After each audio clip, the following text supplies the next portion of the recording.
बहुत बोल रही है, तू अपना काम तूने तो देख लिया। नहीं नहीं, देखना तो पड़ेगा। चलो तो सही। सीता को कुतूहल हुआ, ऐसा क्या है जो इतनी पागल हो गई, दीवानी हो, तो बड़ी समझदार थी, आज इतनी बावली कैसे हो गई। चलो तो सही।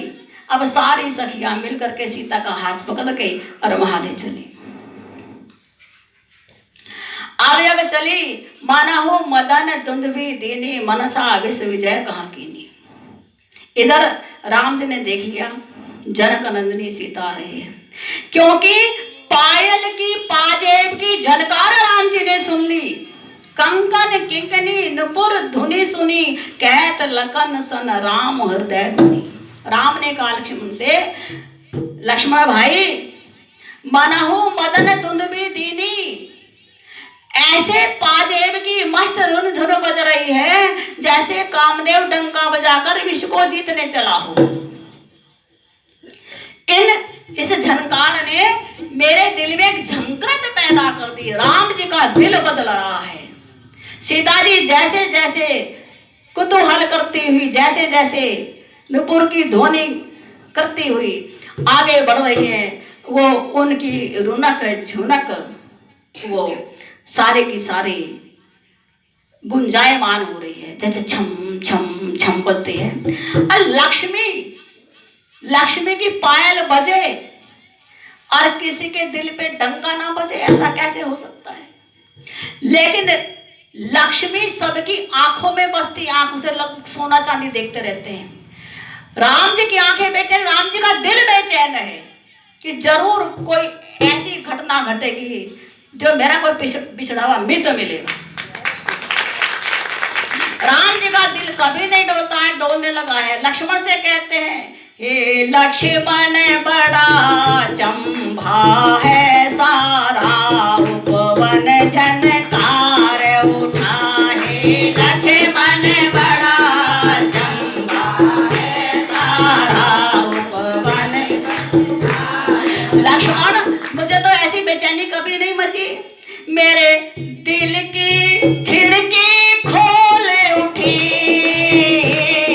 मेरे दिल की खिड़की खोले उठी, अंतर में कोयल बोल उठी, नैनों में नरमी बढ़ती है जैसे मेघ बरस के फुहार उठा, नैनों में नरमी बढ़ती है जैसे मेघ बरस के फुहार उठा।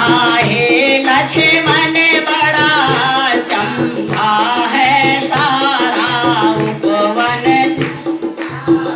लगता है। भगवान को तो पता था लक्ष्मी कितने जन्मों से बिछड़ी हुई है और मैं भी बिछड़ के यहाँ आ रहा हूँ। लगता है बिछड़ा मीत कहीं, दहलीज पे गाता गीत यहीं। लगता है स्वाति नक्षत्र से चातक पीने को प्यार उठा, लगता है स्वाति नक्षत्र से चातक पीने को प्यार उठा। हे लक्ष्मण बड़ा चंपा है सारा, उपवन इन फूलों की पंखड़ियों लहराई, जैसे बसंत ने ले ली अंगड़ाई। तितली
मेरे तो दिल की हालत खराब हो रही है।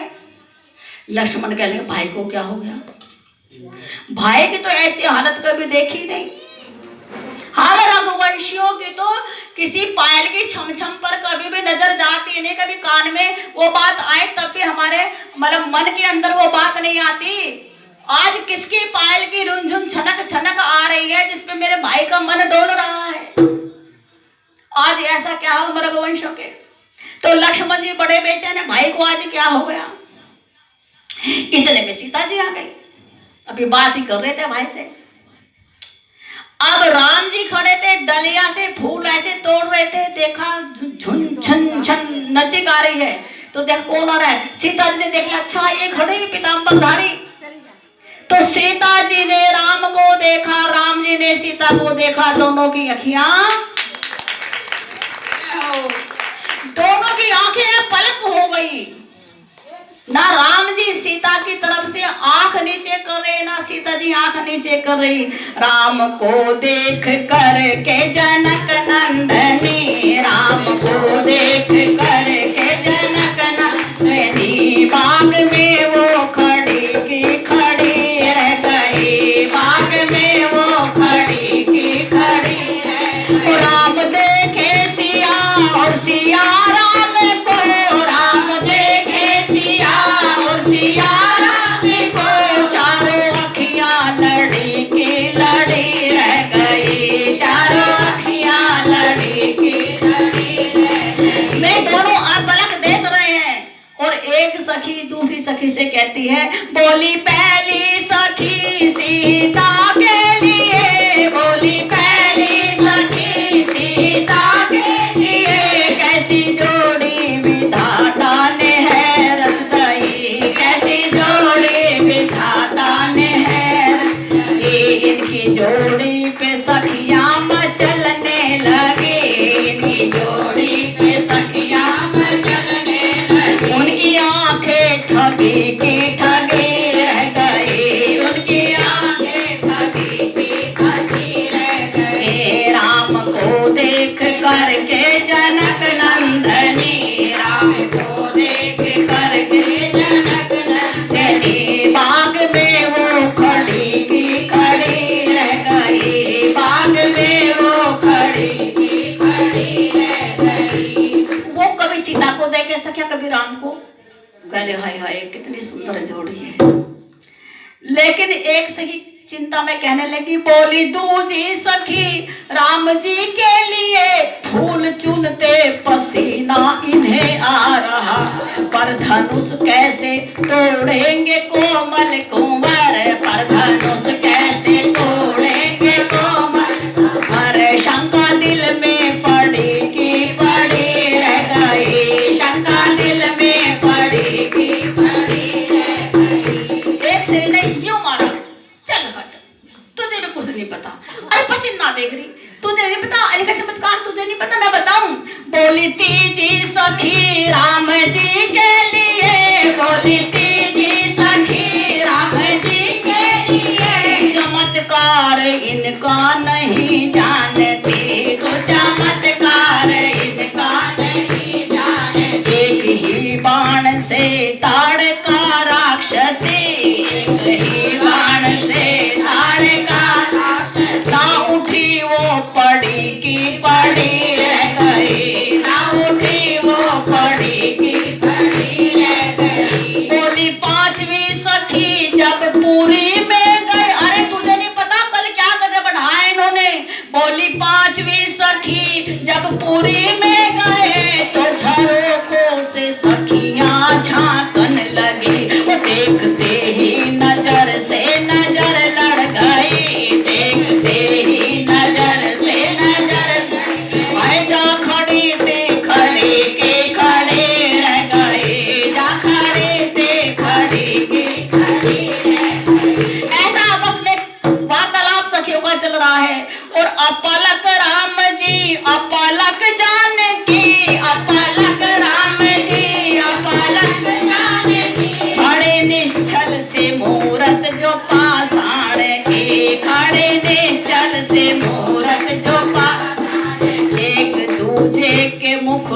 पे मोहित हुए, दूजे के मुखड़े पे उनकी पुतली टके के टके रह गए, उनके पुतले टके के।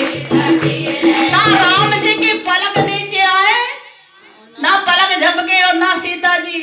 और सीता सुंदर को सुंदर बनाते फिरे, सीता सुंदर को सुंदर बनाते फिरे, राम आनंद को आनंद लुटाते फिरे, राम आनंद को आनंद लुटाते। तो कितनी सुंदर है आनंद जोड़ी में, तो कितनी सुंदर है आनंदमयी जोड़ी, ये कितनी सुंदर है आनंदमयी जोड़ी। ये हमरे दिल में गड़े के गड़े रह गए, हमरे दिल में गड़े के सारे सखिया और सीता जी पलक। अब प्रश्न उठता है, राम जी ने भी पलक झपकने छोड़ दी और सीता जी ने भी। अरे कब तक, घंटा हो गया दोनों को, पलक ने झपकना क्यों छोड़ दिया? आज इस बात का रहस्य सुन लो। एक राजा निमि थे, राजा निमि सीता जी के खानदान में पैदा हुए। वो निमि जी वशिष्ठ मुनि के पास गए थे, महाराज हमारा एक यज्ञ पूरा कर दो। वशिष्ठ ने कहा मैं तुम्हारा यज्ञ पूरा कर दूंगा, पर मेरे पास जो है वो इंद्र तुम्हारे से 10 मिनट पहले ही आया, तो पहले इंद्र का यज्ञ कर दो, जब आ जाऊंगा फिर 2-4 दिन रुक जाओ, फिर तुम्हारा यज्ञ पूरा कर दूंगा। ऐसा कहकर वशिष्ठ जी इंद्र का यज्ञ पूरा कराने चले गए। तो निमि को बड़ा गुस्सा आया, इतनी बार यज्ञ क्या जवाब दे दिया। भाई देखो आज आधा घंटा कथा ज्यादा चलेगी, अच्छा बताओ चलाऊं कि ना चलाऊं?